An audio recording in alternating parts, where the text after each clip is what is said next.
Hai semuanya, apa kabar? Sehat, sukses, bahagia selalu ya. Jangan lupa subscribe, like, nyalakan lonceng notifikasi, dan juga share ke sebanyak mungkin teman, keluarga, sahabat, kolega, saudara, agar kami dapat lebih berkembang dalam memberikan insight, informasi, dan juga edukasi di bidang finansial, investasi, mindset, dan juga pasar modal Indonesia. Bagi Anda yang sudah subscribe, apalagi yang sudah share, kami ucapkan terima kasih dari lubuk hati yang paling dalam. Ayo kita mulai. Kali ini kita akan membahas saham keju. Kenapa saham keju? Karena saham keju, kalau kita lihat sejak tanggal 7 Juli telah mengalami kenaikan berturut-turut selama 8 hari. Dari 925 di penutupan tanggal 7, di tanggal 17 hari ini saham keju ditutup di 1090. Saham keju saat ini memiliki nilai pasar atau market cap 1,64 triliun. Apa yang menjadi menarik di saham keju ini?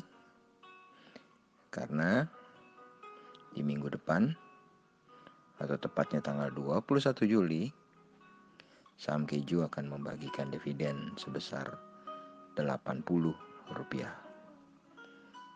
Nilai yang cukup besar jika dibandingkan harganya saat ini yang Rp1090. Jadi cukup besar persentasenya. Kemudian kalau kita lihat profilnya sendiri, saham keju atau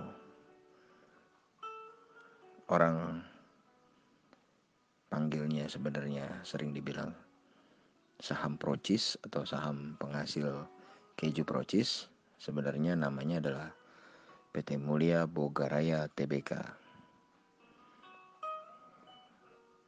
PT Mulia Bogaraya Tbk ini sendiri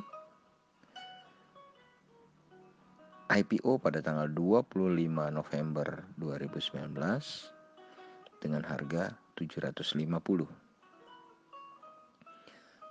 Sedangkan total saham yang dimiliki oleh masyarakat hanya 6,67%. Jadi sangat kecil ya. 6,67% saja. Kemudian karena ini saham baru IPO tahun 2019, maka pertumbuhan EPS-nya secara lengkap tidak bisa kita lihat. Tapi kalau kita lihat secara singkat dari apa yang disajikan 2017, 18, 19 sampai 20 EPS-nya selalu bertambah. Kemudian memiliki sales sebesar 230,1 miliar, memiliki aset 627,8 miliar, memiliki liability 166,52 miliar dan equity sebesar 461,29 miliar. Dapat dilihat sekilas rasio antara utang dengan equity-nya cukup kecil. Kemudian kalau kita lihat book value per share-nya adalah 308. Sehingga menghasilkan price to book value ratio-nya 3,54 dan price earning ratio-nya adalah 15,8. Memang kalau kita lihat dari EPS-nya yang tadi 69, maka semestinya harga wajar keju kalau kita menggunakan rumus sederhana dengan menggunakan harga wajar itu adalah saham yang berper 10 atau IPS kali 10, maka seharusnya harga wajar keju adalah di 690. Jadi secara valuasi sebenarnya keju ini sudah sedikit kemahalan ya. Tapi kalau kita lihat dari net profit margin-nya, NPM-nya, keju ini mempunyai net profit margin 11,27% dengan ROE 22,5%, dan ROA sebesar 16,53%. Jadi secara profitability perusahaan keju ini profitnya lumayan ya.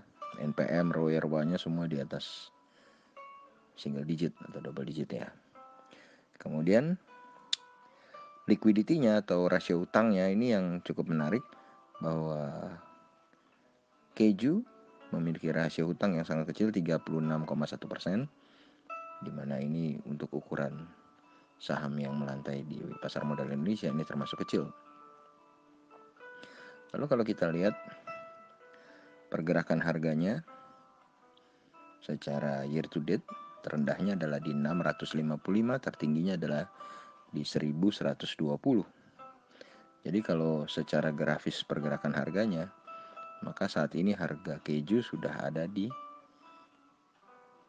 tingkat paling atas. Bagaimana dengan Anda?